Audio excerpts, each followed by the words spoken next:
upon each member and their family. Lord, you would give special clarity in our thoughts. And then, Father, you would just continue to put your hand upon our community and cause your blessing to be upon us. So we thank you for all these, your mercies. In Jesus' name, amen. Amen. Thank you, Pastor. You're welcome. Thank you. All right, so I think Jeff is on and he's going to do a report out of closed session, maybe, possibly. Jeff, are you there? Apologies. Good evening. Board met in closed session. One item of discussion regarding a tort claim from CSCA. And the board convened at approximately 5:42 p.m. All board members present. The board took no reportable action, and closed session was concluded at 5:57. Thank you, Jeff. All right, so I am supposed to ask if there are any deleted or corrected items on the agenda. Yes. Corrected items 15.2, which is the curriculum changes. ESL Level 1 Low Beginning English Language Skills needs to be changed to Certificate of Competency. And ESL Level 4 High Intermediate English Skills also needs to be changed to Certificate of Competency. And that's the only changes.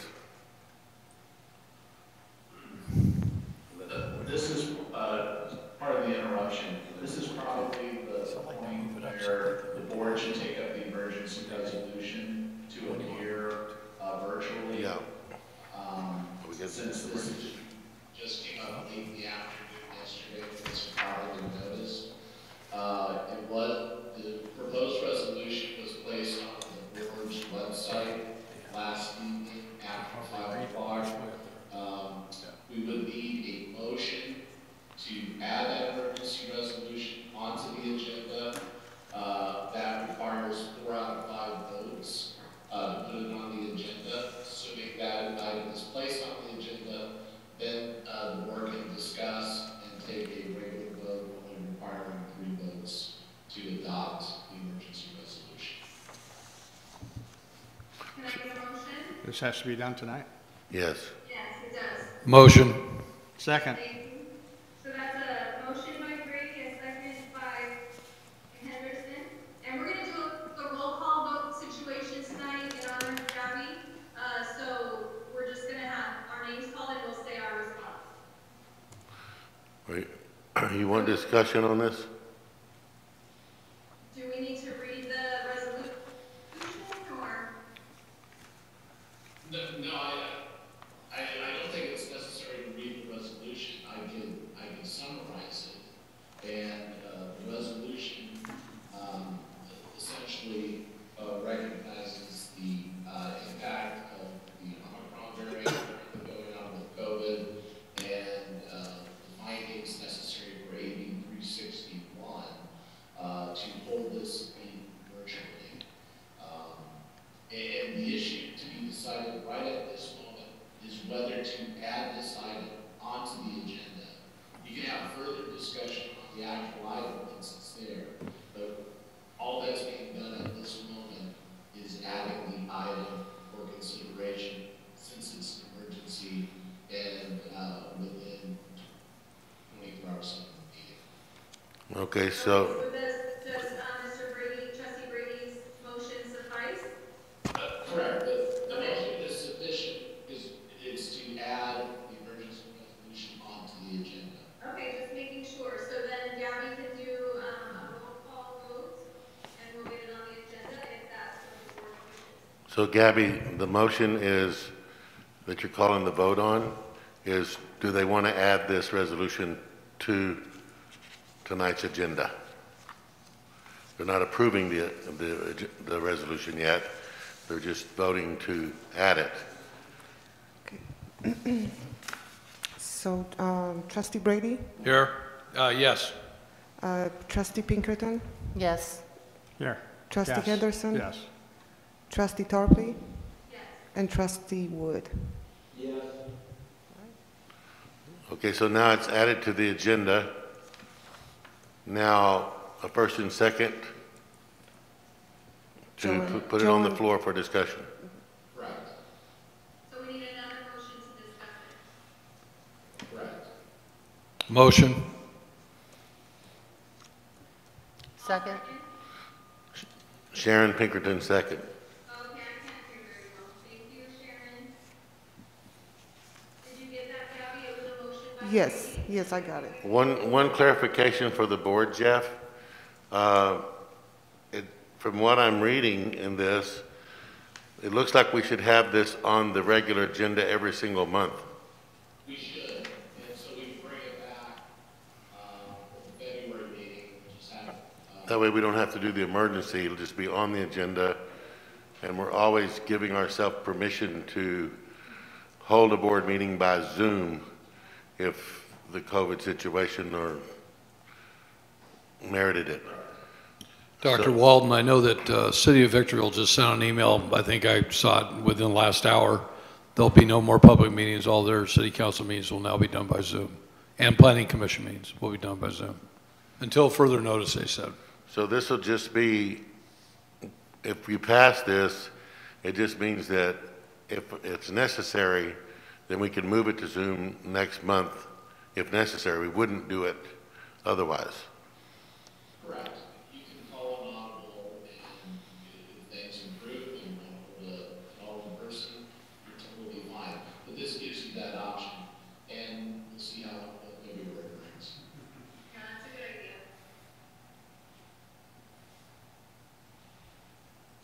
Sounds like they're ready to vote. Discussion from the board? No, I'll just say this, President Tarpley. I mean, it's kind of scary. 1.3 million people in our great country yesterday were diagnosed. 1.3 million yesterday diagnosed with COVID. That's a pretty big number. Yeah, it's huge, and I can't even tell you how shocked I was that I have it, because I literally have no symptoms. So just, it's crazy, you don't even know you have it, you know? Wow. Anybody else have anything they want to say? Sounds like they're ready for a vote. Okay, so let's, take a vote. Gabby? Trustee Tarpley? Yes. Trustee Henderson? Yes. Trustee Brady? Yes. Trustee Pinkerton? Yes. Trustee Wood? Trustee Wood? Did we lose him? He's got his thumb up. Okay. And student trustee? Oh, I'm sorry. Forgot the advisory vote. Forgot the advisory vote. You guys got me again. Oh, she's not here today. Yeah, she's Yeah, here. she's here. She's Oh, is she? Yeah. Oh, okay. There she is, okay. Bring me on mute, I'm sorry. Hiding up there. So sorry, Pamela. So President Tarpley, I believe Trustee Brady has a motion he wants to bring right now regarding moving an agenda item up. Yeah, President Tarpley, I'd like to ask the board if we could move item 11.2 up. I know we have the redistricting map that has to open up at 6:30, which is, I think, about 10 minutes from now. I would ask that maybe right after that, we open that issue and close it, that we bring item 11.2 up. For Spring Valley Lake, we have some members of the community that are here, and I'm sure they would like to get out of any meeting. Number? 11.2. 11.2. It's called Invest SVLA. So I would just ask the board if they would consider that. So, You want to put a motion on the floor for that? I just did. Okay, so can I get a second? Second. so what this would do, you will have to also move the comments for action items up to be just above this, because this is an action item. So that the members of the public that are here to speak on it can speak, and then the board can go ahead and vote. All right, so Gabby, are you ready to take a vote on if we would like to move that up? Yes, I am. Okay, Gabby, go ahead with your roll call. Trustee Tarpley, Yes, that's fine. Trustee Henderson. Can you get a little louder there? Oh, I'm sorry. Trustee Henderson, Aye. Trustee Brady, Yes. Trustee Pinkerton, Yes. Trustee Wood, Yeah. Student Trustee Advisory Vote. Oh my goodness. You know, we're supposed to ask for that first. I know, it's my fault.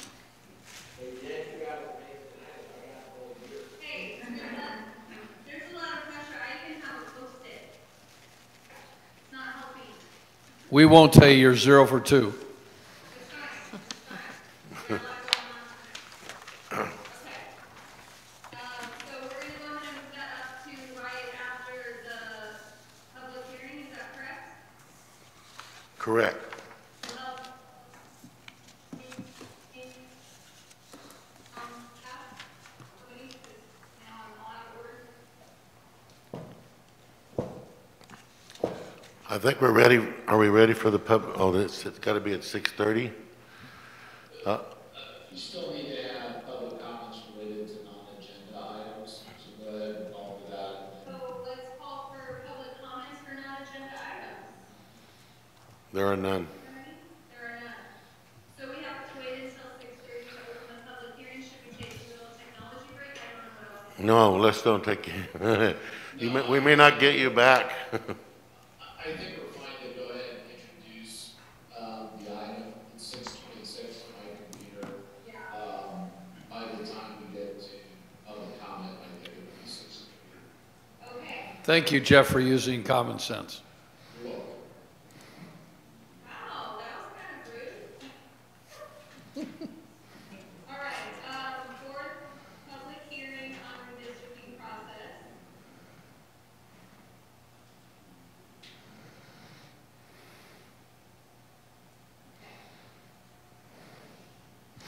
Well, I think the first part was the introduction of the draft.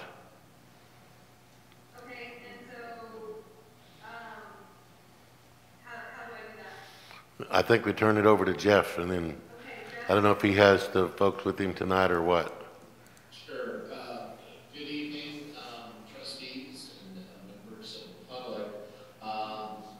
This component is the fourth public hearing held by the college on the issue of redistricting for the college. This process officially began in October of 2021. There was an initial presentation back in July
I think we just want to be sure that line got moved It did. So correctly. let me go ahead and share the essentially Google map that we have, so I can show you how that line got moved. 1 second. Find it. Of course, my computer stopped working, and it's frozen. Can you guys see? I may be able to help you here, Liz. Thank you. My computer totally froze. Ah. So that's okay, I'm gonna share my screen, bring it up.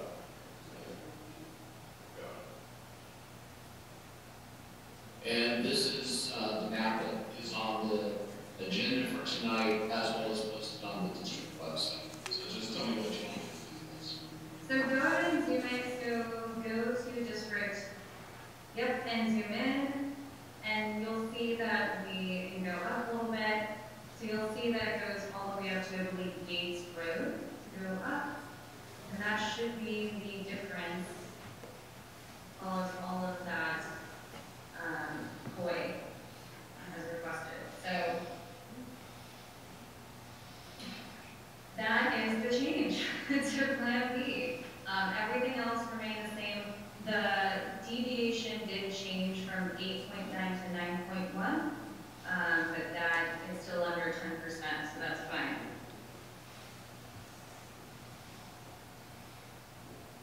So that is the map that you have to vote on for tonight. And let's go ahead. I was just going to say, are there any questions? Yeah, Dennis Henderson has a question. Yeah, whose district is that above his? Right there. What's that? What district is that? You want to zoom out? That's Apple Valley, Dennis. Yeah. No, it's different, isn't it? It's Apple Valley, Your district. my district. And how far out does my district go? To the edge of the earth. What's that street there? You go to Lucerne Valley. I go to Lucerne? Yeah, That's Lucerne, right there? yeah. I think that's Camp Rock Road. Camp Rock, okay. Or, you know, actually, you pick up, I think, a sliver of Johnson Valley. Yeah, Yeah, Johnson. Johnson, so where Johnson Valley is, that you pick up that sliver. Okay, good. Those are extra votes. This is probably a good place, unless there are questions, to open the public hearing. Yeah, that's what I was thinking. So it's 6:33 p.m. We're going to go ahead and open the public hearing. Do I need to get a motion to do that? Motion? No, Second? you don't need a motion. Okay, I didn't know. That was actually. Whatever. Just open it. Okay, so it's now called to order at 6:33, the public hearing, open public hearing. So then, do we ask for comments? Yes, does anybody want to speak on this issue?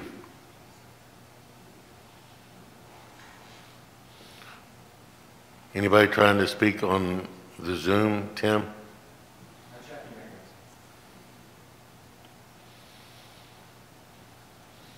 You guys just have to forgive us for this. This was a yesterday phenomenon that happened, that we had to do this blended thing. So it's actually a live in-person meeting tonight, not a Zoom meeting, because we didn't have that resolution in place.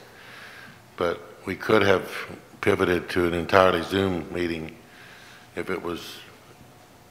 you had 3 or 4 board members down or something like that, so. Okay, nothing, Tim? I'm not seeing anybody. I sent everybody a message if they wanted to speak or would be out. And nobody has responded. And nobody in the room wants to speak? No, you have done, you can close the hearing. Okay, so it is 6:34. We're going to go ahead and close the public hearing. Now, I believe, Jeff, this is the point which they actually vote on the map, correct? That is correct, and that is item 5.4 on your agenda tonight. And this is an action item, and the proposed action item is to adopt the draft map B that was updated, and that is on the district's website and posted on the agenda. Okay, so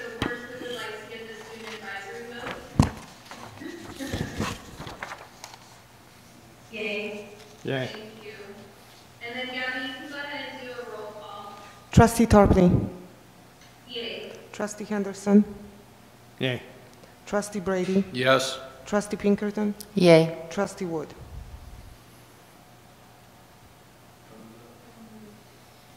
Trustee Wood.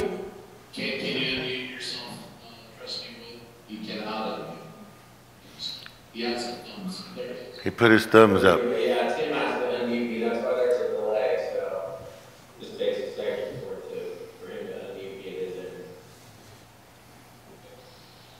And your vote is? Yes. All the 5 votes yes. Great. Excellent.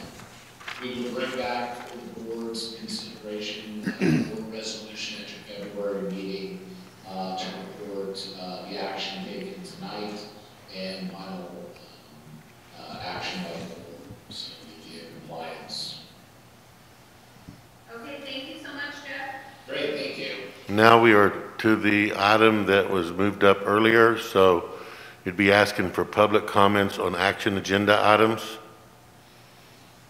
Okay, so do we have any public comments on action agenda items?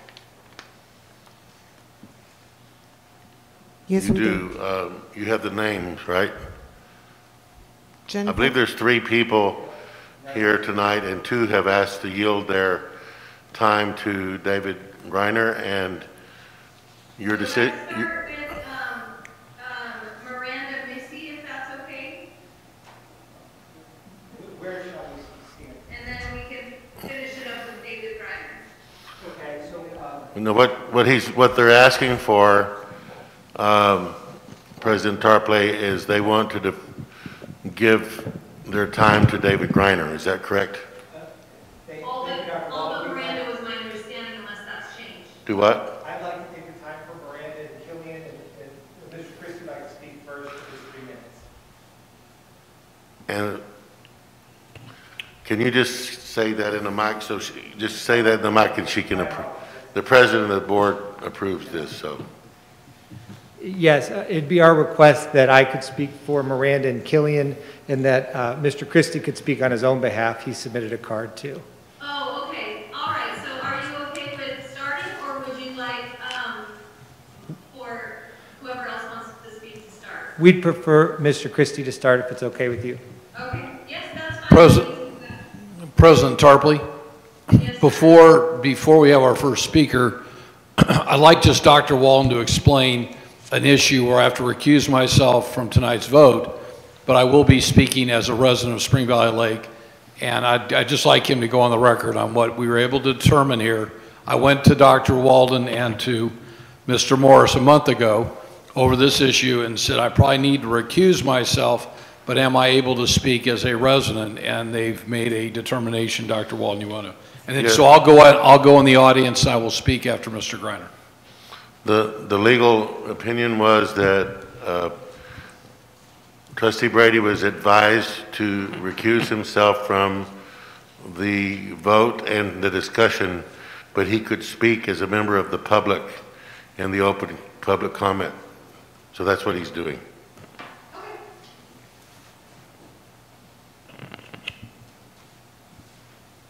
And I apologize, the Zoom, folks cannot see the podium. Good evening. My name is Michael Christie. I'm a homeowner in Spring Valley Lake, and I'd like to make some comments regarding the Invest SVL initiative. Invest SVL is an initiative started by a group of concerned Spring Valley Lake homeowners who came together to promote investing in our community in order to maintain control over and protect the future of our community.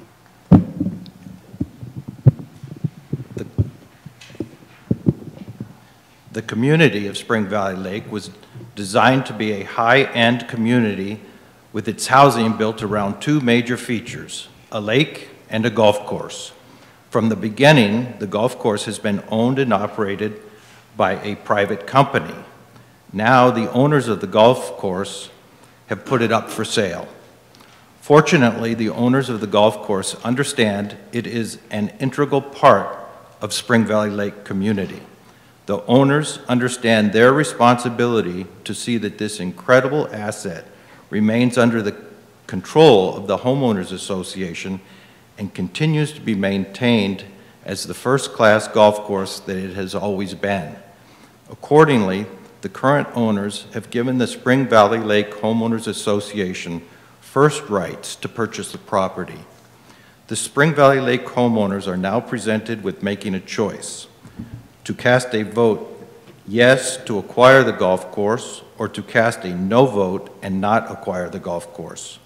Should the no vote prevail, the golf course will be sold to a profit-motivated private entity. There will be no restrictions or assurances as to how the property can be utilized or maintained in the future. In other words, the golf course could cease to exist and the property converted to other uses. The owner of each Spring Valley Lake parcel is entitled to cast one vote. This is where VVC comes in. Apparently, VVC owns or controls multiple Spring Valley Lake parcels. I am here to encourage you to take action and submit a yes vote for each of your parcels. By not taking action, by not returning a ballot or a proxy, each of the VVC parcels will be recorded as a no vote. Community leaders like yourselves are charged with looking to the future, charting a path that promotes growth and opportunity, enabling long-term benefits to accrue to the community. Therefore, I am sure that you feel as I do, that the premier assets within our community need to be cherished, maintained, and allowed to thrive. This golf course, designed by the highly respected duo of Robert Trent Jones Jr. and Sr., is one of the premier infrastructure assets we have within our community. Additionally, this type of asset provides immeasurable good for our community in terms of quality of life, pride in the community, increasing home values, and attracting positive-minded and financially stable residents that enhance our community. A yes vote that keeps the golf course under the control of the Spring Valley Homeowners Association is a win for the future of our entire community. Therefore, I encourage the trustees to take action by submitting a yes vote for all the VVC parcels. My perspective is simple. It is important that a small community like ours cherish and support our existing infrastructure, permitting our community to grow and thrive into the future. Thank you for your time and consideration of my perspective. A question? No. Huh? No questions? No question. Public comment. Oh.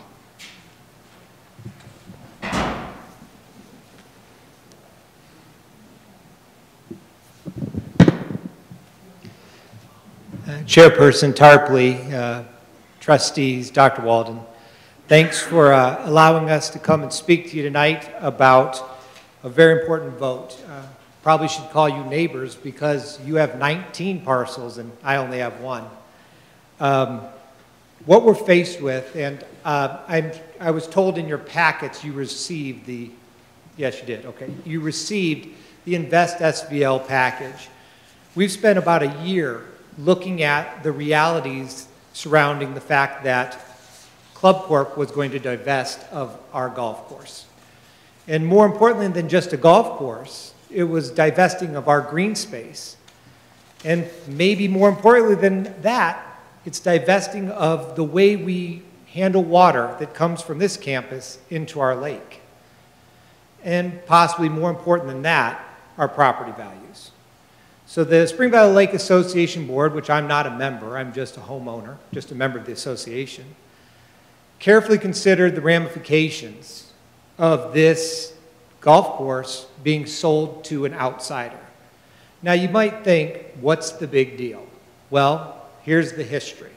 In 1971, The developer decided to carve out of Spring Valley Lake those 220 acres and exclude them from the association.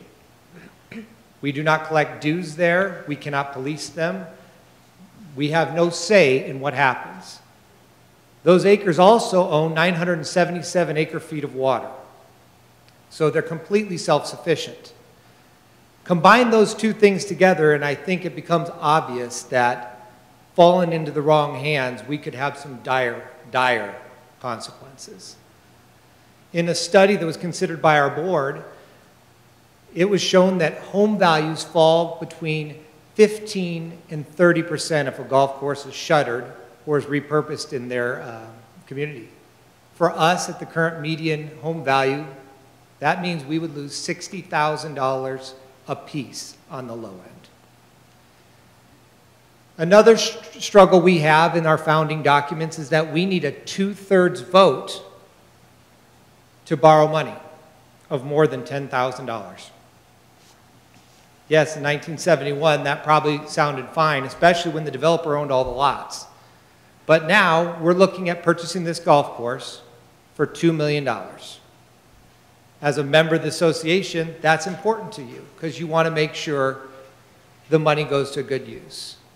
For those of you keeping track, 977 acre-feet of water is worth just about $5 million. So we're getting 220 acres of green space, the country club facilities, all of the equipment, the members, and the water for $2 million. Now, the board thought that the most judicious way to do this would be to borrow the money. And that's why I'm here, is to encourage you to vote yes, to give them that vote so that they can take on that loan to borrow it. In addition, you'll find that the package is slightly bigger than just purchasing the club. The association plans to renovate it, since it is 50 years old, and also refinance an existing water loan that the association currently has a balloon payment coming up in 2 years, and that's about $2 million. So we would be right back here again in 2 years begging you to borrow the money to refinance that water. So we wrapped it all together in a loan not to exceed $7.5 million. So that's why we're here, to protect our property values, to approve the loan, and to purchase the country club. So what does the association know about running a golf course? Well, that's been something that we've talked back and forth about, and basically it comes down to this. The association will have the Board of Governors there to oversee a management company that will run the golf course. The golf course currently is self-sufficient and is making money this year. In years past, when I was on the board of that golf course, we made $1 million.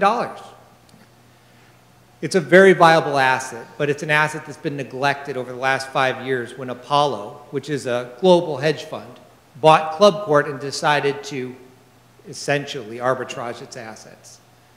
Other courses that have befallen this that are also Club Court assets are courses like Riverside, Canyon Crest. Indian Wells is on a disposition list, and other famous courses you may know about. You know, Apollo's a big company, so we hear things like, if it was doing well, they wouldn't sell it. It's just not true. Apollo bought AOL. They bought Yahoo. They don't know Spring Valley Lake exists. They don't know it's been neglected. They just put pressure on Club Corp to churn assets and create cash. We have a high expectation that this club could operate very profitably and actually return infrastructure to our community. We've had 2 studies conducted that say just that. But more importantly, let's talk about the worst case, because you are esteemed custodians of the public's money, of the public's trust. Let's talk worst case. Worst case scenario, Spring Valley Lake buys this country club with $5 million worth of water rights for $2 million, and then folds it into its CC&Rs so that we have control, so that no one's getting a free ride, and then repositions the asset as it sees fit, in accordance with all of our best interests as members. That's the worst case scenario. So what does it cost? Well, if you've read your packet, the estimated cost per member is approximately $20. I've had a number of discussions with other members in the community about that. And frankly, one of the most important things us as members have to realize is Spring Valley Lake doesn't need a vote to raise our member dues $20. They can raise our dues 20% every year. But what they do need the vote for is to secure the asset. And so the coupling of those two things I find to be slightly disingenuous because, first of all, the $20 per lot per month likely isn't going to come into effect for many years. And secondly, that $20 per lot per month is on the table regardless because we have a water loan we're going to have to refinance. So how are we tracking? Well, I've been collecting proxies, working in front of the post office, sending out mailers on my own dime. I live on the golf course next to my mother, and I've lived on the same street since 1986. So to say that it's serious to me, it's serious. And we're tracking very, very well. Our studies show that 8 out of 10 people are in favor of this, 8 out of 10 members. And that's far over the threshold we have to reach. Our issue is apathy. That's what keeps me up. The fact of the matter is that every landowner that's not an occupant of Spring Valley Lake, every corporation that owns a piece of property but isn't paying attention, and every person who just doesn't care to get involved or makes a mistake and throws their ballot away is a no vote. And so we have to get 2,810 votes to be safe, to save our way of life and to save our community. Of note, and I'll close, Spring Valley Lake Country Club has enjoyed a very, very nice relationship with Victor Valley College. I know that numerous functions are held there, and it has been a large supporter of athletics for Victor Valley College, as the golf team enjoys that as their home course. So to make matters easier for you, neighbors, I filled out your proxies for you. I didn't check them, yes, but I did write the addresses of the 19 parcels you own here. I asked for your vote, that you would check yes and allow the board to cast a yes vote on your behalf in a limited fashion, as is noted here, is instructed voting. Thank you for your time, and thank you for consideration.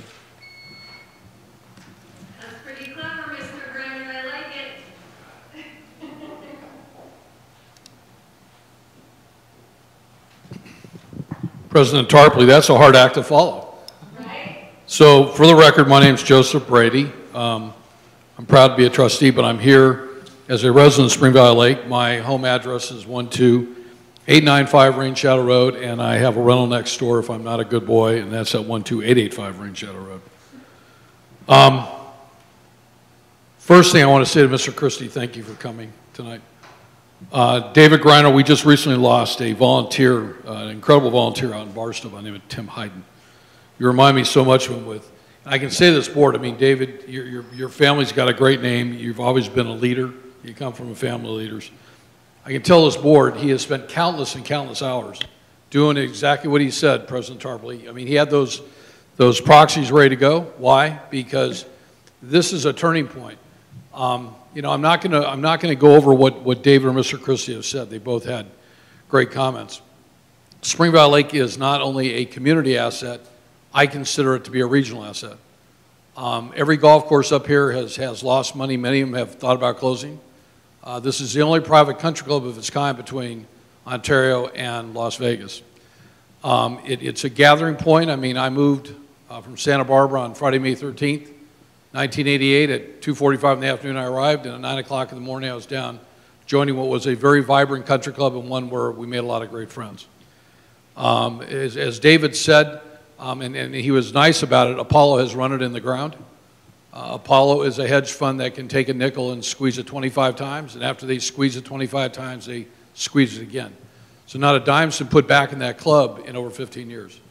So it's an asset. I mean, I can't tell you how many great golfers that we've seen here. The golf team, I mean, Greg Combs, our great pro that was there for nearly 35 years, was a coach of your golf team. We produced a lot of great players. out of here. But again, this is a battle for a community that we share a lot in common here at the college. So I would strongly encourage you to help support the volunteers. They have spent 3 years in committee meetings, public meetings. They brought in a very well-known a golf pro professional consulting firm out of Florida, Greg Kristovich. They hired one of the country's absolutely top consultants in Frank Vane from the McMahon Group out of St. Louis. So the board finally recognized that they had a chance to gain control of this asset. So as David said, this is not only about acquiring a country club, but it's really about protecting the asset for 4,215 homeowners. 94% of that community is built out. We estimate about 13,000 people that live in there. We have an assessed value of over $1 billion, and I think we have a positive impact on VVC. That VVC has a positive impact. I know the VVC holds a lot of events down there, and I would just really encourage our board to send back a positive 4-0 vote on this tonight. And I want to thank the board, Dr. Walden. I want to thank you. I know that Jeff Morris is not here to thank me for giving me some guidance on how we can make this happen and how I could speak in behalf of a community I dearly love. Thanks. So Trustee Tarpley? Yes, sir. Board President Tarpley, sorry. I missed the one where you became president, so. I'm still just Jen, it's cool. Well, anyway, you're at 11.2 for ready for a motion and a second on 11.2, which is the Invest SVL plan. Okay, so can I get a motion, is this what we're doing? Yes, your motion, second, discussion, vote. Okay, can I get a motion? Motion. Who said that, I'm sorry? I did. Dennis. Okay. And can I get a second? Second. Thank you, Sharon. Okay, anybody have anything they want to say? No. Brandon? I would join in your word thanking the three folks who spoke. I missed the first gentleman's name, but Dave, what is it? Michael Christie?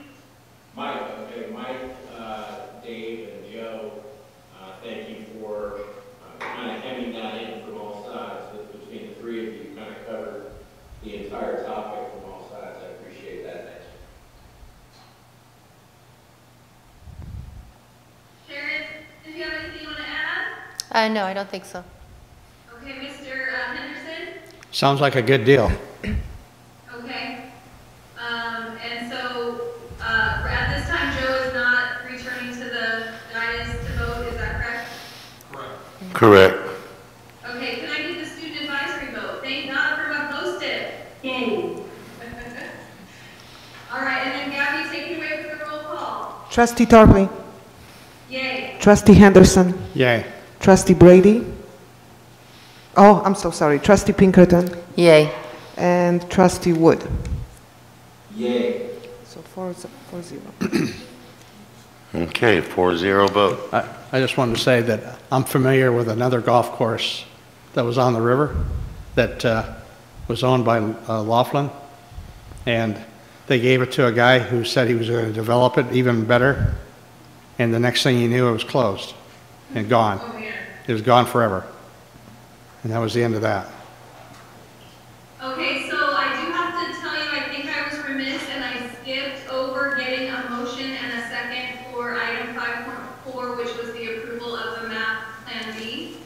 So if we can just do things in order. Yeah, I don't have them written down, and Gabby doesn't have them written down.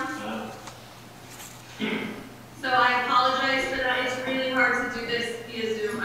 That's going to be my excuse. That's why I'm helping you out. Yeah, so if we could just get a motion from someone retroactively. Motion. Motion. I'm sorry, who was that? Joe. Brady. Second.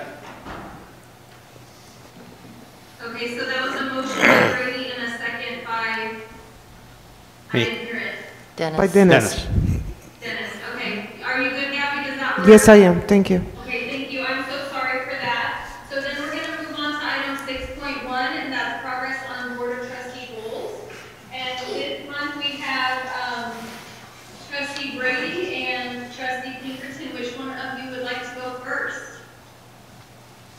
I'll let Trustee Pinkerton go first. Okay. She's nicer than I am. Well, I have Board Goal 1, and it's diversity, equity, and inclusion.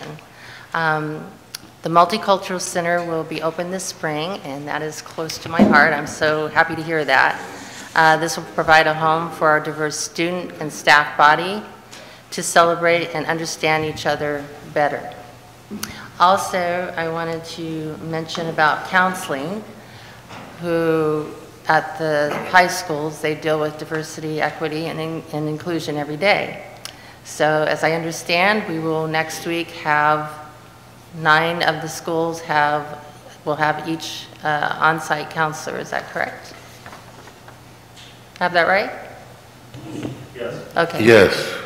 Okay. So, and one of the counselors is here from Silverado, and it's Fred Dearborn. He's right behind you. And his wife, Karen. And they work very, very hard, as you all know that. So they work with diversity, equity, and inclusion every single day. So my heart goes out to them. And that's it.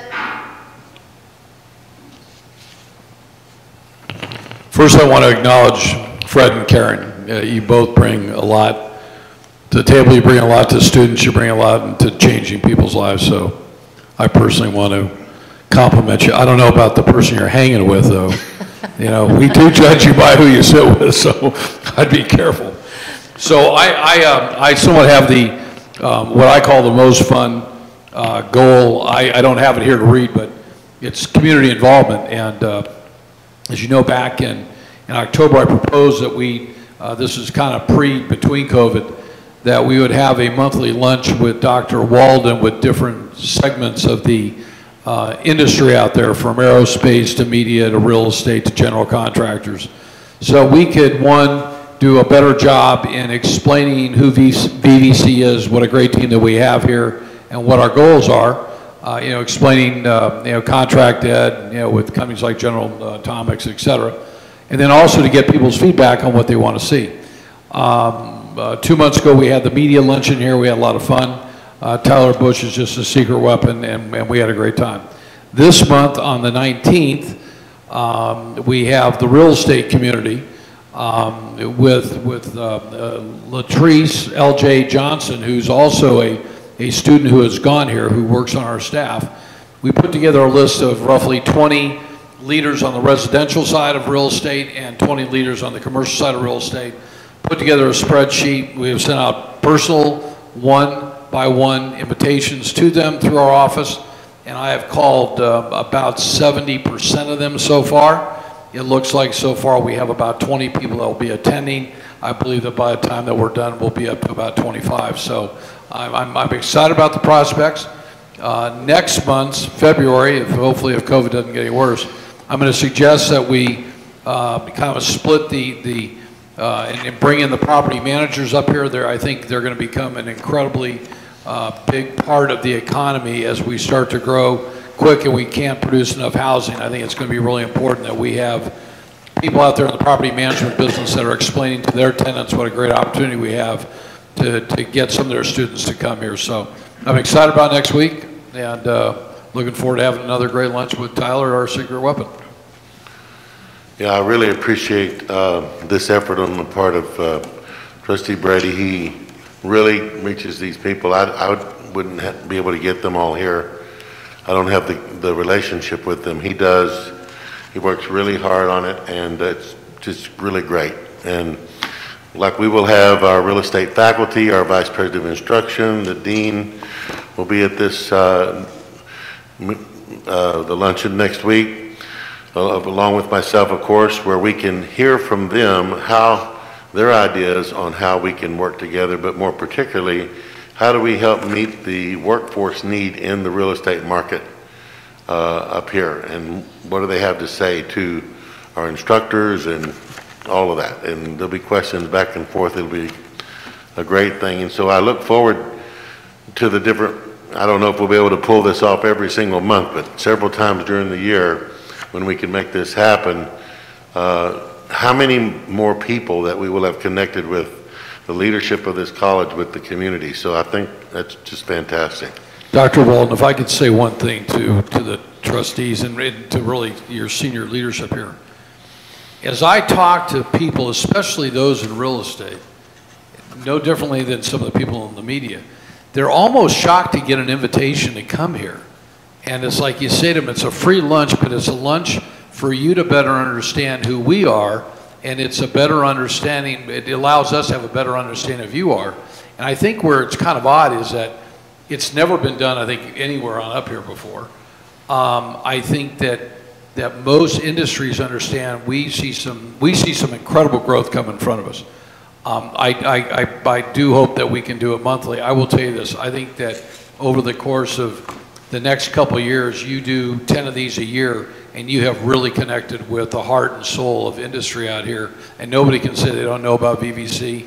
You know, counselors will hopefully have a whole lot easier time in trying to get students over here, so it's been fun. I'll also share one secret with you.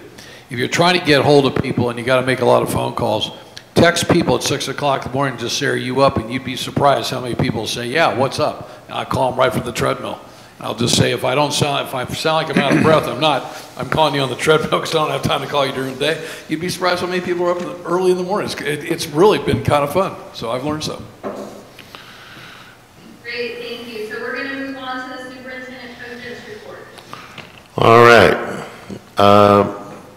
So just as a refresher, about a year ago, well, it might be longer than that, but it took a few months to get this. Yogesh, where are you? Over there. When did we actually get Elder Tree working? Was it about April? Yes. Okay, so Elder Tree, we did a 3-year contract with. They were helping us to help us re-envision the college and the community, how the community sees the college, and also how the college sees itself in moving us toward the Aspen Prize. So I asked for them to come and to give us a progress update on what they've actually done so far and kind of what's next. So I'm going to turn this over to Yogesh, who's walking the other direction.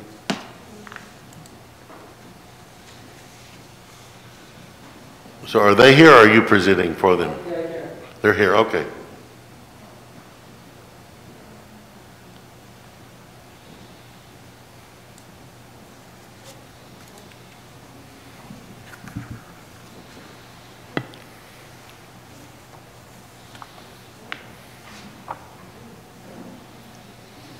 The book that she's passing out, you guys should all have one.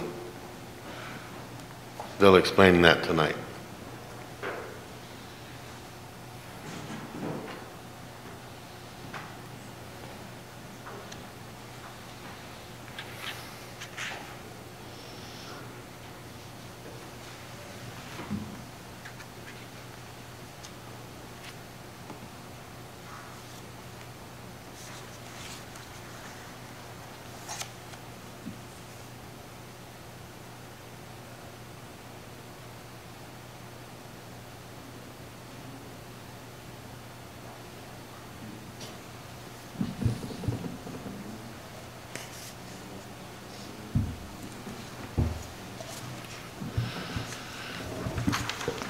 While they're doing that, I'm going to go ahead and give the COVID report. Okay. So since January the 3rd, we've had 28 students test positive. We have about 5,000 students here right now. Is that correct? Something like that. And 28 have tested positive. 4 classes were sent notices of potential exposure. 1 class was asked to go on virtual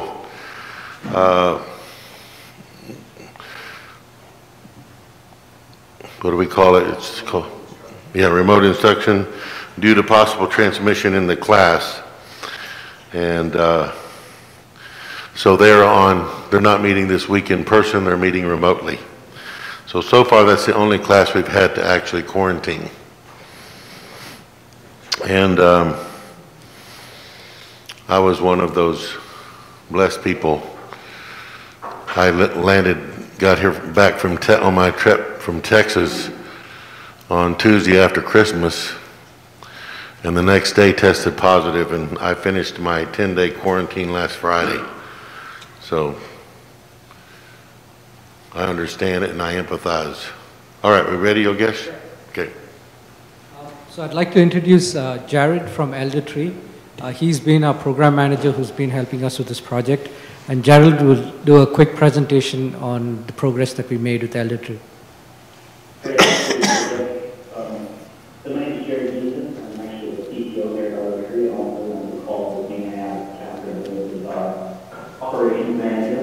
As was mentioned, this is a 3-year contract.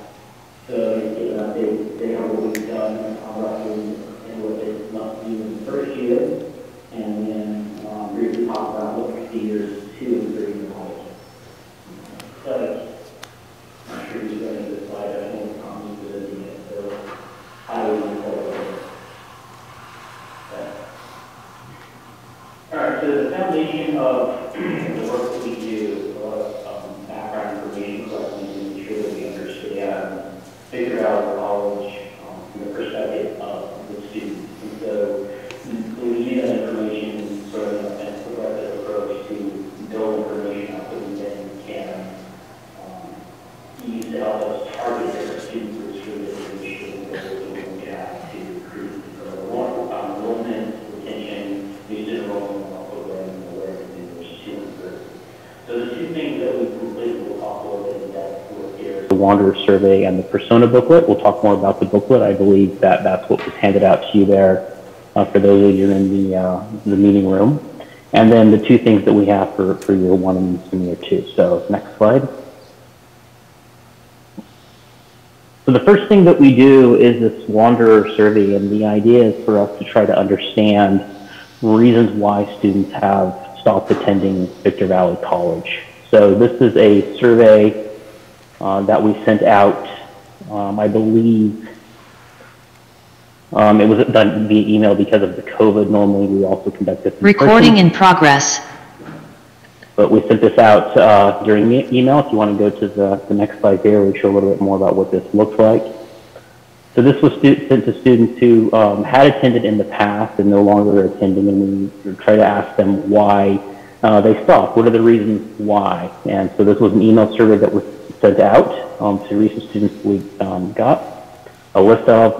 That's what we do as a primary, one of the services that we offer is email marketing and data collection. So the results of that survey, and we've got much more detail in this. I'm just sort of highlighting the main points here, is that what we found, there's kind of three main areas here, is that students have trouble navigating resources while attending college. There's a certain amount that they couldn't afford, and then there's a certain other percentage that weren't sure what their goals were. Of course, these break down, and there's actually more fine-grained data behind this. But this is the high level of what we found. So the way that we use this is we're going to take this information and then determine, we can identify causes for this, and then how do we address these issues to improve the retention rate and the growth. So this gives a highlight of some of the different things that we've suggested as an outcome of this, and I'm not going to go into every one of these, but some of these are things that we do have and are part of the year 2 and 3, and others of them are additional things that we can consider doing. Just to highlight a couple of these, for example, guide students through financial process. Some of the things that we'll be doing after this first year is highlighting the different programs that Victor Valley College offers, and so this is one way that we can address this. We can do all kinds of different marketing and different types of events that we can help set up and promote to address all these different things. So that is the result of the survey, and we began working with Yogesh on what the next steps are to dig into these things and to actually prioritize where we start. So the second thing that we did is, in order to help us make sure that we're targeting students correctly, is that we created this persona booklet. And a persona is basically a sort of a generic description of somebody, but we try to ground it in data from real people. So the idea is to capture the diversity of the student body, because we understand that different groups of people respond to different types of messages in different ways. And so we want to understand clearly what those things are, so that as we get into prioritizing the initiatives that we want to help encourage, that we can target the right groups of people appropriately. So we'll dig into that just a little bit. Next slide. So So we did this in September, and this one we did on-campus interviews. I think we went out there 2 days in a row, and what we try to do is we try to find people in as many different places as we can, you know, parking lots, in buildings, wherever, and try to get a broad understanding of this. And then we take all these surveys that we've collected, and we try to organize them and group them to come up with the actual personas. So here's an example of some of the types of questions that we ask to get a sense of who the actual students are.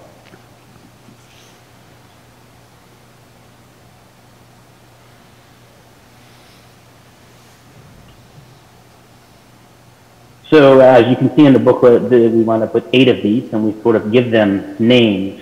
And we'll build upon this exercise in this persona booklet in the next thing that we're going to do in the coming months.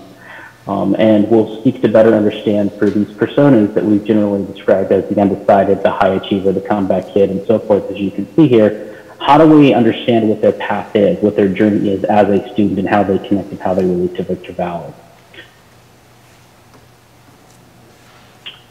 So that step is done. The next thing that we're doing now, we're going to start working on, and I believe we've actually got a call scheduled on Friday to begin figuring out the logistics for this, is what we call the Pathways game. And so this is an interactive activity that is conducted with the staff where we help to, it's an empathy exercise where we get staff to work together in groups to understand and go through some activities to sort of walk a mile in the shoes of these personas so that we can so that we can understand them and so that we can also identify where they may have stumbling points or where maybe they're running into obstacles based on what the personas are and different staff members' understanding of the student's journey and process. So this is a facilitated exercise. We don't have the date yet, but it's sometime here in the spring that the plan is for this. And this sort of just breaks down a little bit more. It's a couple of days, but basically we'll have groups work and cross-functional teams to walk through the student's process.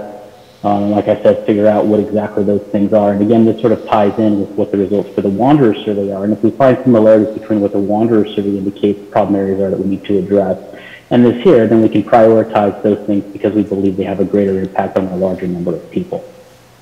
Of course, the game itself is not the end-all. Next slide there. What we encourage out of this and would like work to have happen is a continuous working committee that's informed. So it's great to do the activity one time, but we want to create an environment and a place for continuous improvement. So having a cross-functional group of people meet regularly to assess how accurate the information was that we did at the exercise, and also the different initiatives that will be taken to try to address those concerns and those challenges for students. So that's the Pathways game, and then to sort of close out the first year here, we will be working on figuring out exactly engaging on the branding and awareness. I know that's one of the core initiatives here is to create a strong branding and identity and promote the awareness of that to the community and to the students. So we will figure out what that looks like and start working in depth on that to have that sort of closed out. The deliverables for that is like some guidelines, some templates and these types of things that can be reused across different organizations to have a strong show. And then we'll also work on what we'll do in use 2 and 3, which will then focus on promotion of the different programs that Victor Valley offers, as well as the different enrollment cycles and targeting the different student groups to both enroll new groups and to retain existing ones through increased enrollment in existing programs. So that will culminate in what we call a strategic plan. So it'll be a 1-year plan that maps out month by month what the different efforts are that we'll be taking. And as far as the overall contract, years 2 and 3 are very similar in that we just sort of do this same thing from year 2, learn from it, do the same thing, adjust in year 3. But this first year is the foundation of all of it.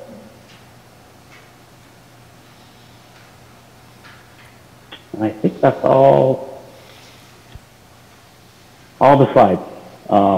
So if there's questions on that, we'd be happy to answer those. And appreciate the time and opportunity to come share what we're doing and where we're going, and we're looking forward to being part of the journey over the next few years.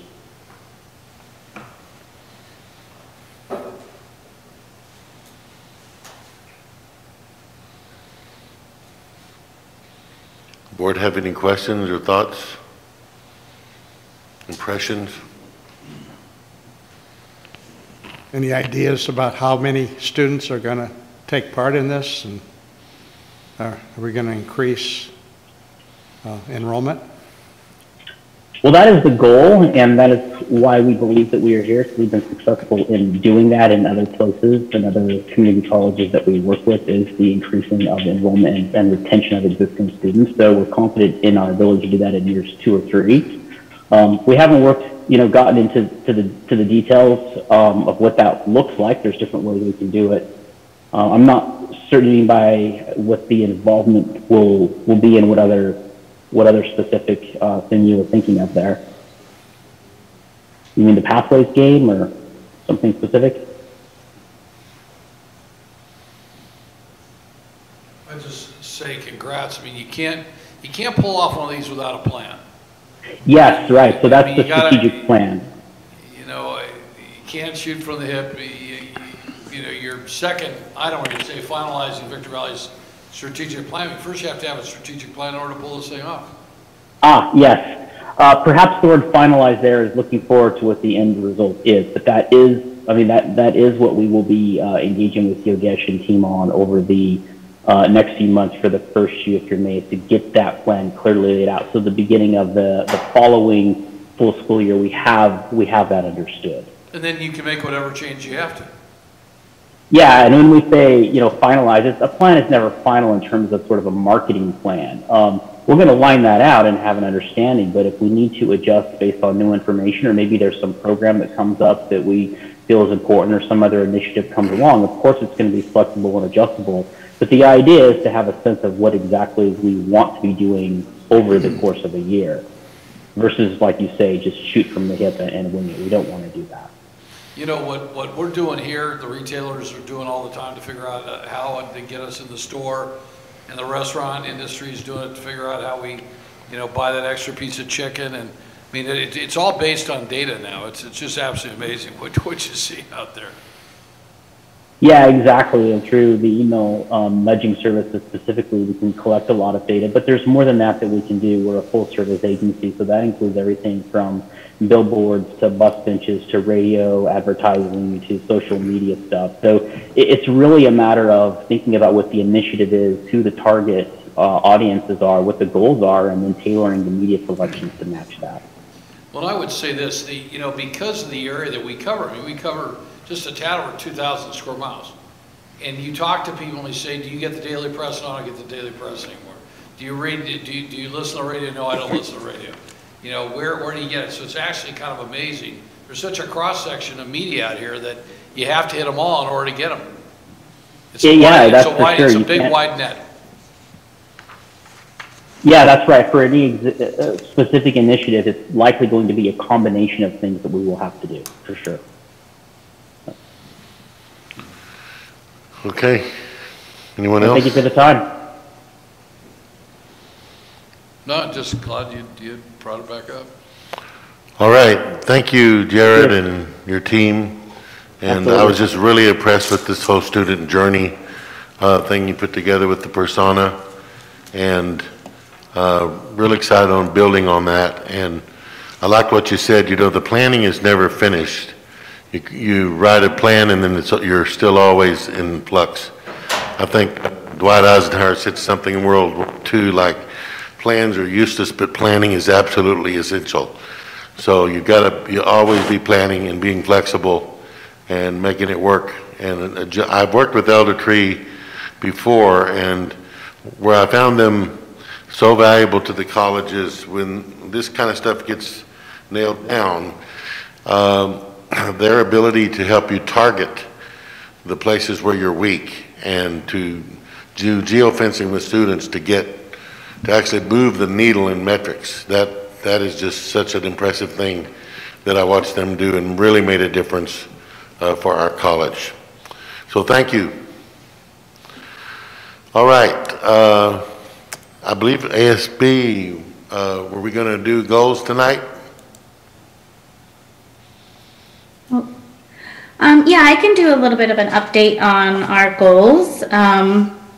So we just came back from break. So as everybody knows, we're just getting back into the swing of things. But before we did go to break, a couple of us did join Dr. Ingleson for her health and wellness committee meeting. And this is in hopes of being able to provide information to get a student health wellness center up and running. So we will continue to partner with her. I think that we're supposed to have another meeting later this month. We're also moving ahead with our environmental awareness goal, which is goal number 4. We do have money to pass this week to be able to purchase a couple of crepe myrtle trees and do a campus cleanup day, as well as encourage students to use their ASB cards to take the bus, because that is free and part of the ASB card. We're continuing to partner with Malia Carpenter and her team for the Multicultural Center that Trustee Pinkerton was talking about tonight, and that's really it. Thank you. You're welcome. John, do we have a facilities update tonight? I can give a short. All right. Brief, update. So we've got a lot going on in facilities. Update on the stadium project. We did receive some additional inquiry from the California Geological Survey regarding the foundations for our grandstand. So our geotechnical engineer was out this week to get some more data to finalize a report back to them to try to get us through DSA and through the California Geological Survey. Today, the new maintenance and operations director, Kevin, and I, and Estella were on a Zoom call with the town of Apple Valley.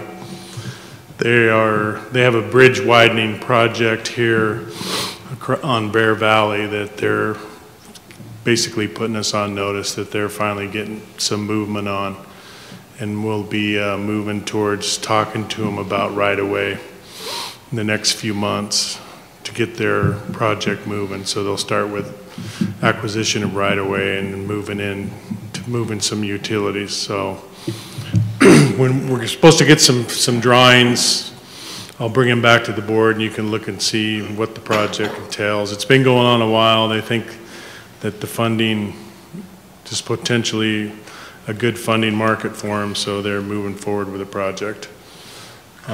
We've started a water conservation landscaping project last week around the central plant, removing a bunch of trees and shrubs around the central plant and the library, replacing them with some water conservation landscaping.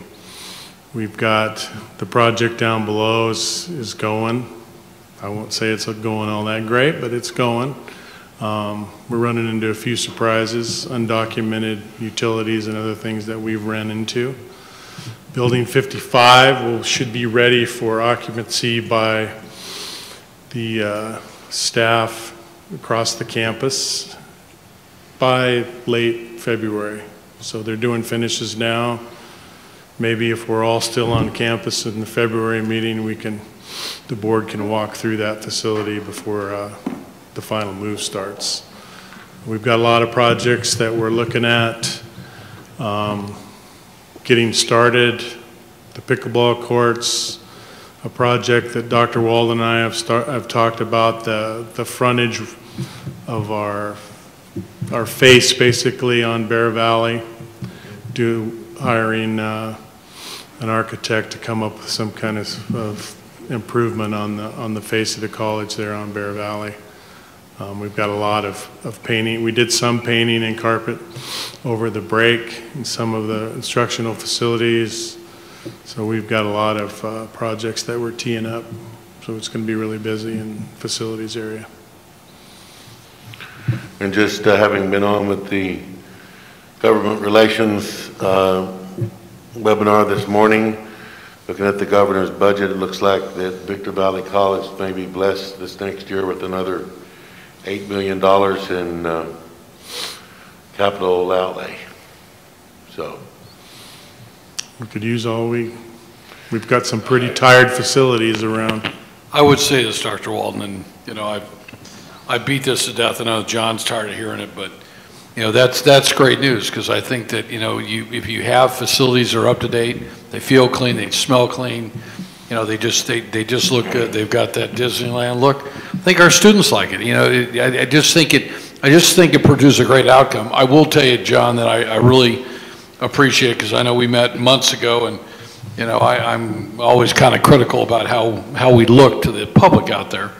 You know, we asked them for money for the bond, I just think, but, you know, today I got a nice email from Dr. Walden, and I want to thank Frank Hernandez, your new manager of maintenance and operations. You can tell they're starting to do things, and they finally cleaned out that ditch over on the Parkway that's only been there for about 3 years. So right. that's, you know what? It's Ralph, right? Ralph.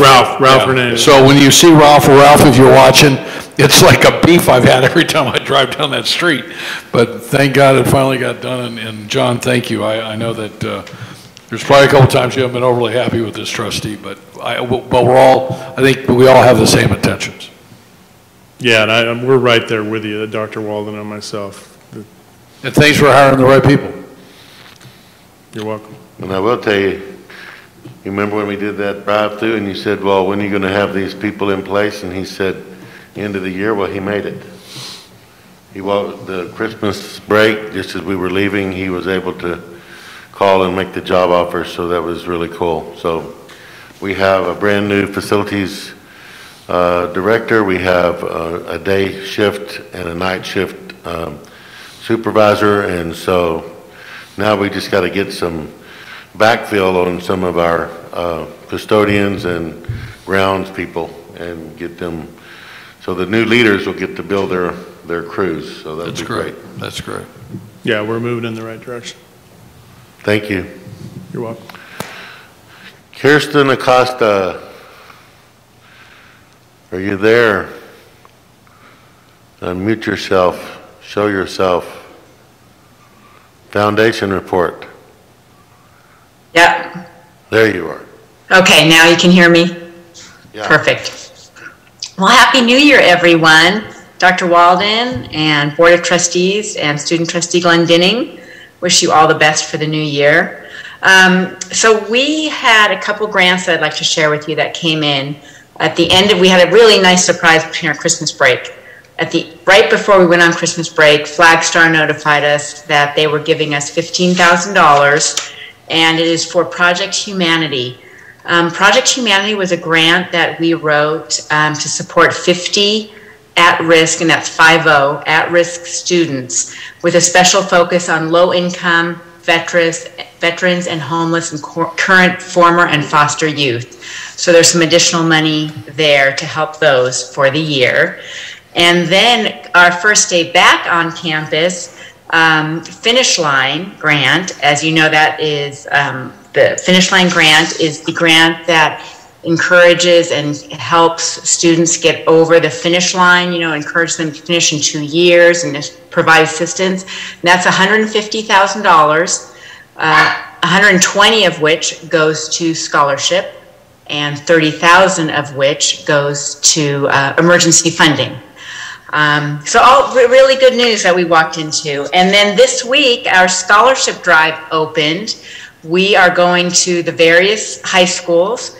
We're going to our campus programs, doing outreach, encouraging anyone to apply. And although it's a little different world for us, of course, you know, with no tuition, free tuition, and book assistance, there are still a lot of needs, you know, uniforms. One book can cost $350, $400. So that could eat up their whole $500 scholarship. So this still continues to help, and there's still a continuous need for a scholarship. Please encourage anyone and everyone to go to MyVVC, and it's myvvc.com, and then they can apply right from there. And if there are any questions at all, I'm happy to answer them. Send them to our office, please, or we can come and do a presentation. And that concludes my report. Questions? Are there any questions? I guess not. Well, thank you. You're welcome. President Tarpley. Yes. I'm tossing the ball back to you. Oh, okay, so no president's comment? I already made them. Okay. All right, so we're going to go ahead with item 8.1 is the academic senate there. You guys will have to tell me because I don't know if anybody's getting up to speak. No. Okay. How about AFT Part-Time Faculty United? No. Okay. Joe, can you speak a little closer to the microphone? I wasn't loud enough? No, I mean, I could barely hear it. I know, shocking. Shocking. Boy, I'd love to hear that from Deb. I was waiting to see if they were actually on the Zoom. I think there's 22 people on there. Oh, I'm sorry, yes. Are any of them on Zoom, Tim or Gabby or anybody who? No, they're not. No, they're not responding. Go ahead.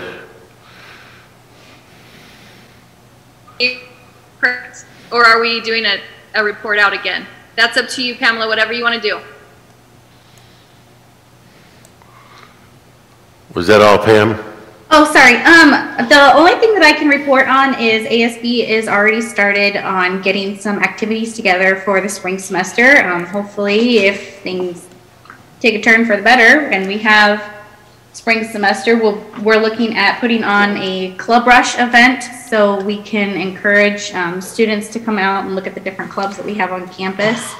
We are also looking to do a scavenger hunt event that will showcase all the different facilities that we have on campus, like the Math Success Center and the library, and have them complete an event that they get something afterwards just to kind of, you know, showcase the different things that we have. We also are putting on the Comedy Magic Night, which is this weekend on Saturday. And we have the Dorian Hawley tribute to Marvin Gaye on Monday for Martin Luther King Day. So we have just a couple things that are going on. Looking forward to providing some diverse activities for the students to also help with student engagement as well. And both of those events are free, right? Correct. Mm-hmm. So we had a magic night, comedy night, what, about 2 months ago? I'm looking back at you, Robert. September. Oh, well. Yeah, a couple of months ago. It was fantastic. And then last year, Dorian was here, and wow, was he good. Mm-hmm. You were there, weren't you, Jenny? I'm telling you. And so the pack was packed. Well, not last year, but 2 years ago we had Dorian. Sorry, we didn't have anything last year. So I know we are limiting seating this time. So where do they get the tickets? I believe Robert has the tickets. Where? Up in the ASB office. ASB office? Mm-hmm. And if they're board members, they could see Robert back here, right? Correct. All right. Thank you. Fantastic. You're welcome. Wonderful. And do we have anybody from CSEA either there or on the Zoomy Zoom?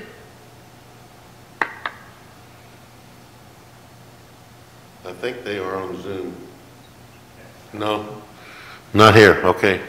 Not here? Okay. And then CTA? No. No? Okay. And then moving on to management, I know management is here. Yes, we are here. Good evening, Board. For the record, on behalf of the management team, I am Virginia Moran, Executive Dean of Institutional Effectiveness, and I'm actually going to give you a mid-year report on the status of our EMP implementation. Tim? Working on it. So it's been a while since you adopted it. We're going to start with a quick overview on what it is you adopted exactly. What's nice about the EMP is it really is designed under a pretty cohesive framework that establishes a common language we can all use when we're talking about the progress we're making on it. Just hit F5. And then you'll have to navigate it since I don't have a remote, right? So this will probably be an ongoing kind of reporting we will do mid-year, and at the end of the year, we'll provide a report on our institutional performance outcomes. The mid-year report will give you some idea of what progress we're making on the actual activities, so that when you get the outcomes data at the end of the year, you'll have a better understanding of, you know, whether or not we hit, whether and why we hit the targets. So if you can go ahead, Tim. Pretty cool, right? EMP mid-year report. It's mid-year report. We're in mid-season right now. We're going to, as I said, do a quick overview of what it is you adopted, because believe it or not, it's been a couple of years. I actually started this process before Dr. Walden came on board. So it is available on the website. We developed and vetted this thing starting in spring 19 all the way through fall 2020. It was a unanimous vote of the board, the 4 members in attendance that night in October, in addition to the support of the students. There's a bold new vision in this thing with 3 very inspiring goals. You will recall exceptional student experience and success, high impact, high quality practices and excellence, and institutional learning. Okay? There's a singular cohesive organizing framework, as I mentioned. We were set to start in spring 2021. But what happened in spring 2021, folks? COVID. So I want you to keep that in mind as you look at the implementation progress we're making. This is no small interruption, okay? Good. So here's the strategic framework. Think of it in terms of imperatives, initiatives, priorities. When we talk about the Ed Master Plan, those are the 3 things that are the most important. The equity imperative, I don't even have to explain to you. Trustee Pinkerton did a wonderful job of reiterating why equity is so important to everything that we do. And we have 3 major initiatives that we'll cover right now, and then our key priorities are what we use in our planning process to really tie requests to the resource allocations. So the 3 major initiatives that are sort of the core of our design in this Ed Master Plan are a pursuit of excellence. That's been translated to the Aspen Award, but it's more than that. It's everything you hear from Mr. Nolan, from Vice President Scott, Vice President Lopez, Vice President Ingleson. Anything that we're doing to improve our operations is pursuit of excellence. The Guided Pathways is a major initiative that's really about transforming how we do things and what we do to deliver optimal service to our students. And then, of course, everything is driven by our Caring Campus initiative. Keep going. We're going to try to cycle through quickly. Our KPAs, or key priority areas are, again, the completion agenda, getting students to and through, even after they graduate from here, getting those jobs. Our growth initiative isn't just chasing after blind FTE. This is strategic, it's efficient, and it's sustainable. And then, of course, all of the technology enhancements to support teaching and learning. And our key priority area for non-credit is really not just non-credit, but any kind of innovative approach to delivering teaching and learning to our communities. So some of the work being done with partnering and inviting the industries here, that's very much about being innovative in the way that we deliver our core services to the community.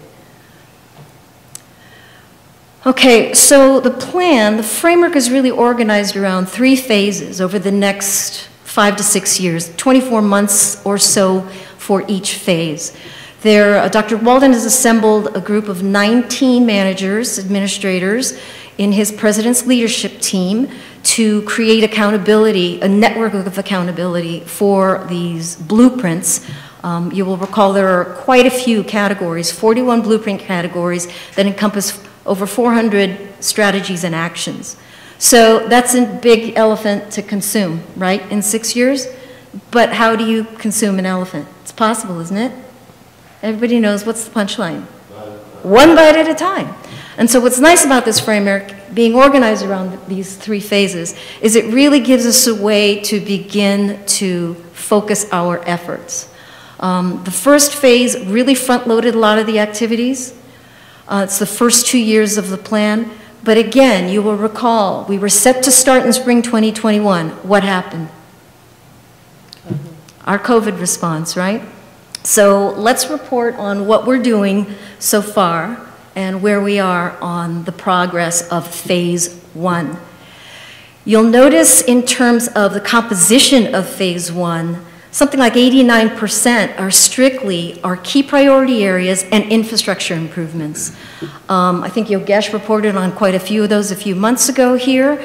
The 37% that's shown as other, that is technology and physical plant infrastructure. So 89% of our EMP in this front-loaded first phase, first 2 years, is really about shoring all of that up. In some ways, we want to ensure that the issues with accreditation are way in our past, and we are actually looking to not just meet but exceed those accreditation standards. Hence, this 48% of the Ed Master Plan is in the first 2 years that we've got to attack here. Okay, so next slide. Where we are in terms of the progress. This is a brand new reporting structure we've initiated, okay? And right now, as of December, we had, I think, 3 reporting cycles. So it's a new system. Right now, 79% of the 209 strategies in this first phase are on schedule. 46 are not started. We've already completed 13, etc. So the 60 that are unknown and unreported, in part is because it is a brand new process. Okay, keep that in mind. So at this point in time, end of the year, December 2021, end of fall, we are 42% into phase 1 if we don't think about the COVID interruption. Technically, we are in month 10 of the 24-month phase 1 period. And at this point in time, we are 24% completed on the items that are scheduled to be completed in the 24 months. However, if you think in terms of the months that we use to respond to a global pandemic, we really are 25% into phase 1. Having completed 24% feels like we're more on task than you might think, right? But the biggest problem really with this percentage completion number is that so many items are still unknown and unreported.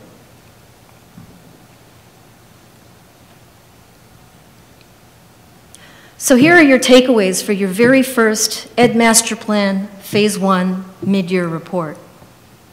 We are at this point in time 24% completed mid-season, with anywhere from 14 to 18 months to go. 28% of the actions are unreported as of the end of December. That's kind of a big deal. Anecdotally, our COVID response shows we performed better than 24%, not only in terms of what we did with our technology infrastructure, with shoring up our competencies and moving into a virtual environment, and everything that's reported here at the board since we started in the fall. Clearly, we've completed more than 24%. And I think the real bottom line problem is that reporting is still a discipline we have yet to master. It's a brand new work system, trying to make it easier. So I'm hoping by the end of the year, Dr. Walden will have a more accurate measure of where we are on the progress. Okay. That's it.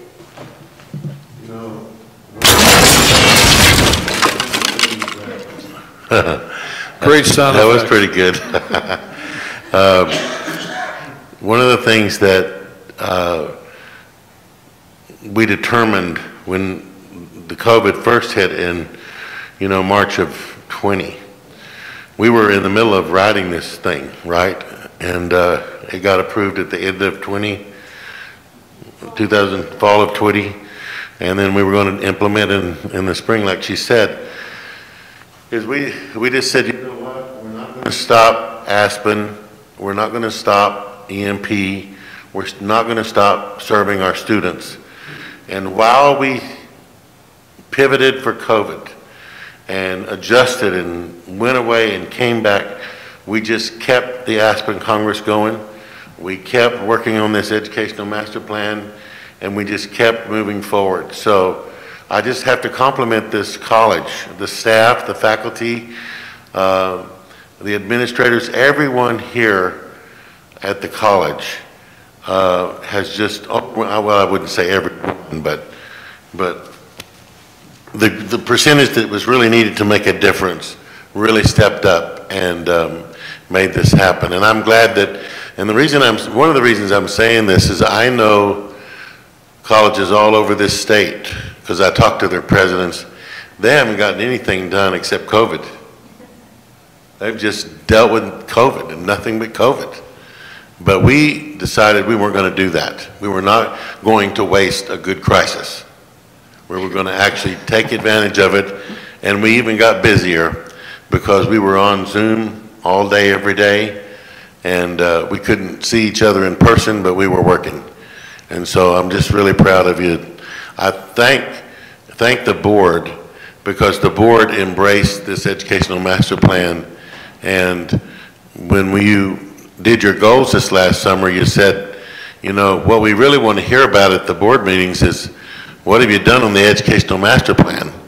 And so the management team has really stepped up, as you can see, and Jenny volunteered to speak for them tonight because we met last week, to just really let you know that this is really happening. And we believe by doing this, we're going to reach our goals of being that aspirations of being the best, and then being recognized for being the best.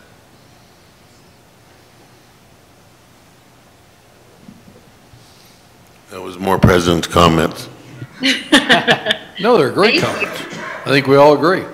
Thank you, yes. Thanks, Jenny. Good job, thank you, Jenny. Okay, so moving on to 9.1, are there any public comments on consent agenda items? No. No, okay, thank you. Gabi's nodding to me, and I then, yeah. Okay, so can I get a motion? Motion. Second. On the consent? Was that Brady was a Yep. motion, and second was Henderson. Henderson, thank you. And the student advisory vote? Yay. Okay, so go ahead, Gabby, with the roll call vote. Trustee Darpley? I couldn't hear you, I'm sorry. Trustee Darpley? Yay. Trustee Henderson? Here. Trustee Brady? Here. Trustee Yes. Pinkerton? Yay. Trustee Wood? Yes. I said here too. I know I'm If we say here. here, are you saying yes? Yeah, we said yes. Here, then you're Yay. saying yes. Okay, here equals yay. Yeah. All righty. So moving on to action items. 10.1, are there any public comments related to action agenda items? You already had that earlier. That was the 11, okay, thank you. So now where are we? You are, 14.1? yeah. 14.1, thank you. We're having a we're opening a public hearing on the district's proposal to VVCFA Chapter 1169 CTA, CCA, NEA for successor collective bargaining agreement. Do I need to do anything other than open the public? Open it, ask for comment. Ask for comment. Is Are there there any anyone from the comments? public? Do I need to get it on the floor first or no? No. Okay. Are there any comments from the public regarding this item? So this is sunshining the CTA next 3-year agreement, which the current one expires June of 22. So we'll be working with them throughout the spring term to come up with a new 3-year contract. Okay, and is there anybody that's trying to get on the Zoom or get up to the podium? No, And nobody on the Zoom? nobody. Okay, so then do we have any board discussion about this? You can if they want to discuss it. If anybody wants to say anything? Okay, and we're not voting on this, so we're just closing this public hearing, yeah? Yes, and then you're going to repeat this same process for the next one. Okay, so I did not write down the time of the opening. Did you get that, not Maggie, sorry, Gabby? Yes, I did. Okay, so we're gonna go ahead and close it at 7:55. And then moving on to 14.2, we're gonna go ahead and open the public hearing at 7:55. And then we're gonna ask if there's any comments. So this is for the AFT Sun Shining for their contract. Sorry, I apologize, yes. That's item 14.2 on the agenda. There's no comments. Nobody on the Zoom? No. Okay, we're gonna go ahead and close that at 7:56.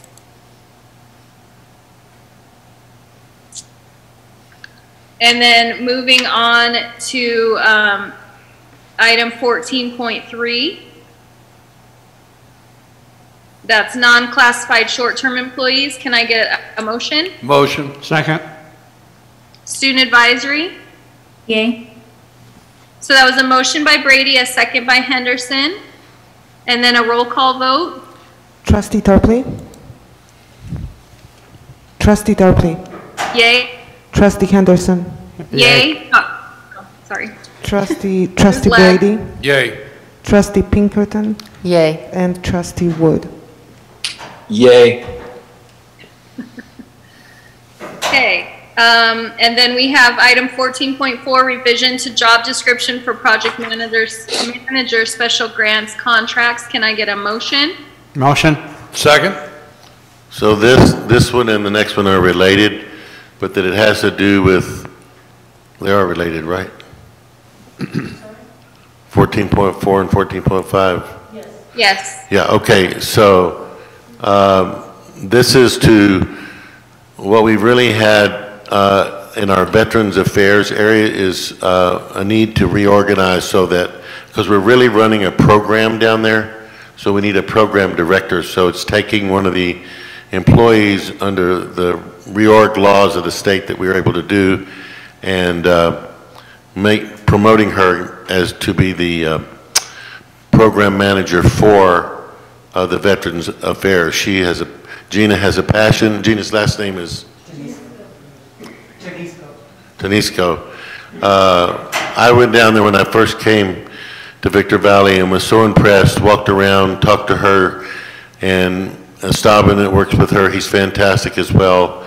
And they're just a dynamic team, and they've been really kind of working out of class all this time, and she's been running that program just as a CSEA employee. So this is really giving her the job that she does, which is managing that program. So we're reorganizing down there, and we'll be working with the CSEA to provide the rest of the support staff and properly classify Esteban in his position as well. So that's what these two, 14.4 and 14.5 are. Motions are never a bad thing. So that was a motion by Henderson, a second by Brady, and then can I get the student advisory vote? Yay. Okay, Gabby, go ahead with your roll call vote. All right. Trustee Tarpley? Yay. Trustee Henderson? Yay. Trustee Brady? Yay. Trustee Pinkerton? Yay. And Trustee Wood? Yay. Okay, and then moving on to 14.5, which is going with that, the reorganization of the Veterans Resource Center. Can I get a motion? Motion. Second. Do you have any comments, Dan? Dr. No, Walden? I included them all at once. Okay, just making sure.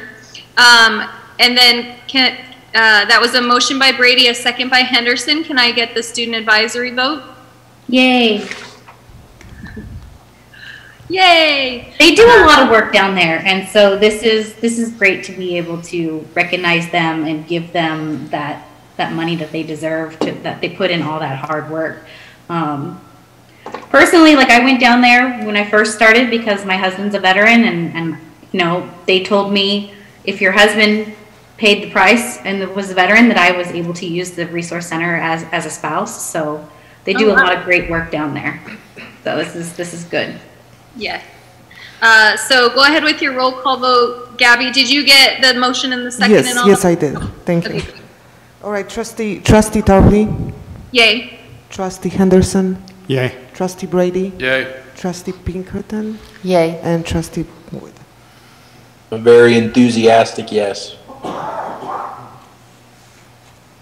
Okay. And then moving on to 15.1, the 2022-2023 academic calendar. Can I get a motion? Motion. Second.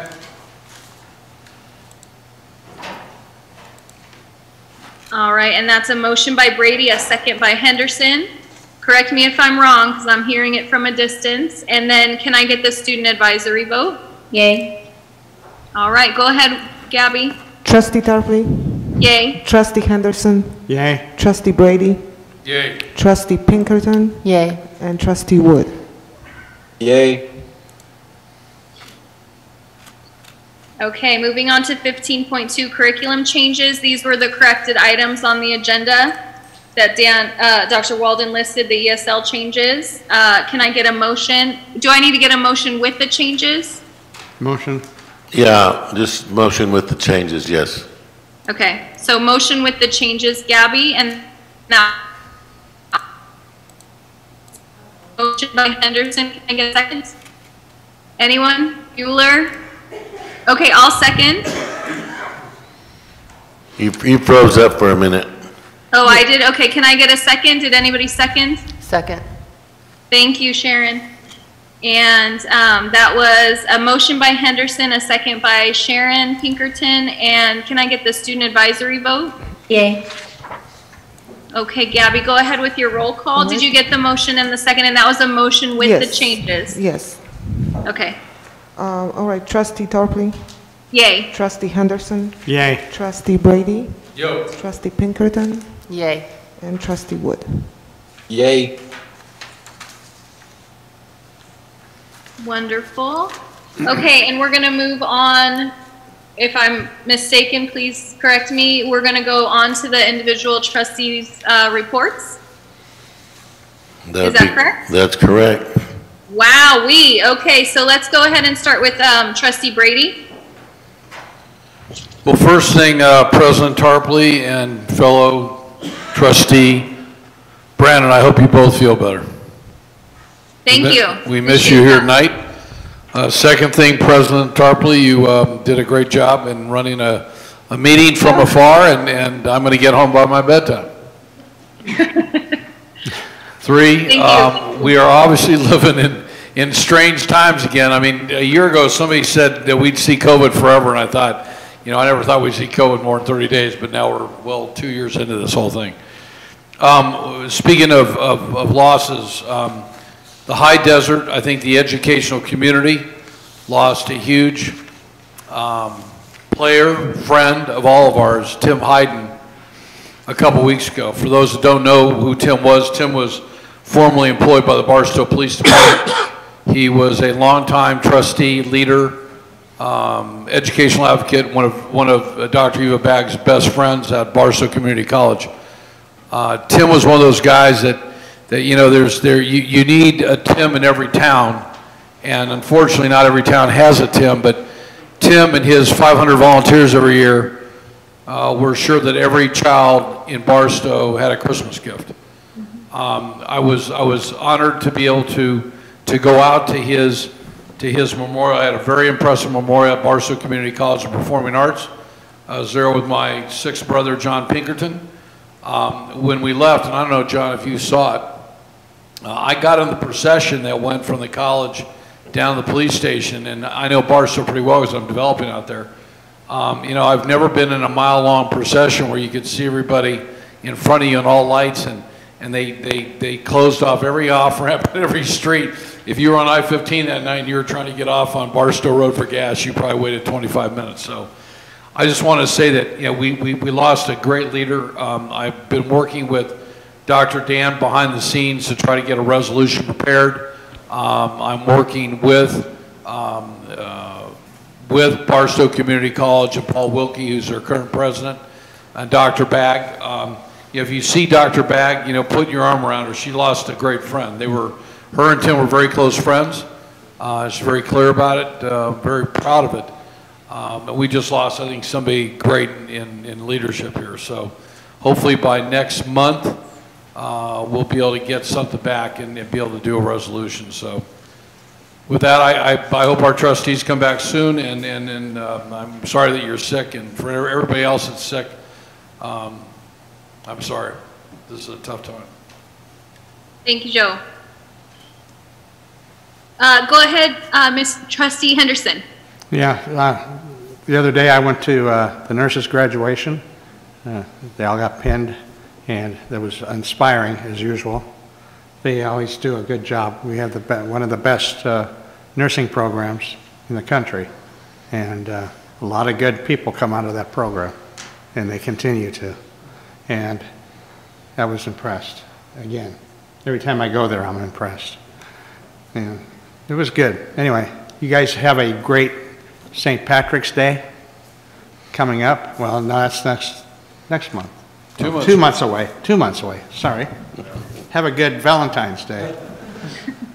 And I'll see y'all next month in a brand new show. So that's all I have to say. Thank you, Dennis. Can you go ahead, Sharon Pinkerton?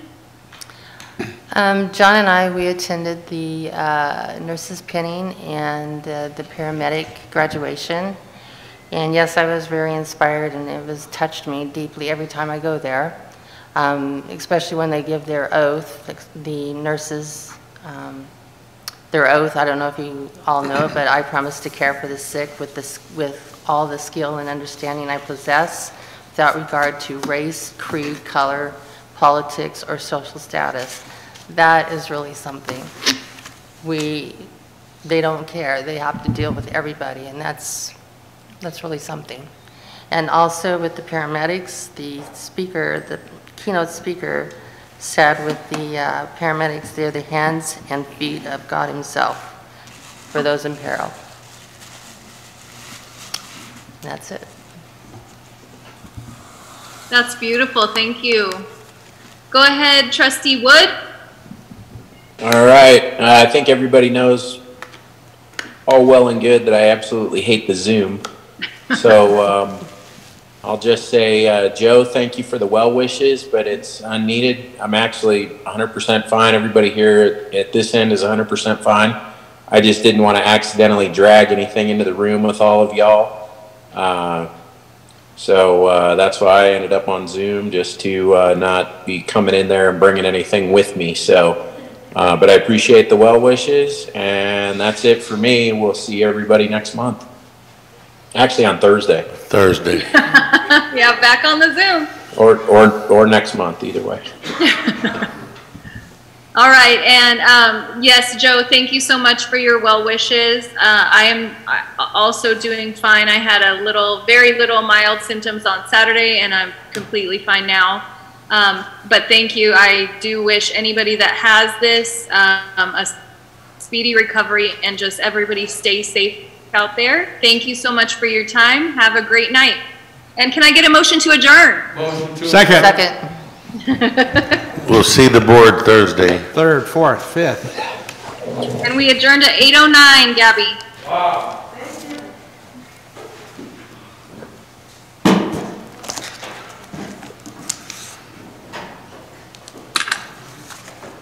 What up, Pink?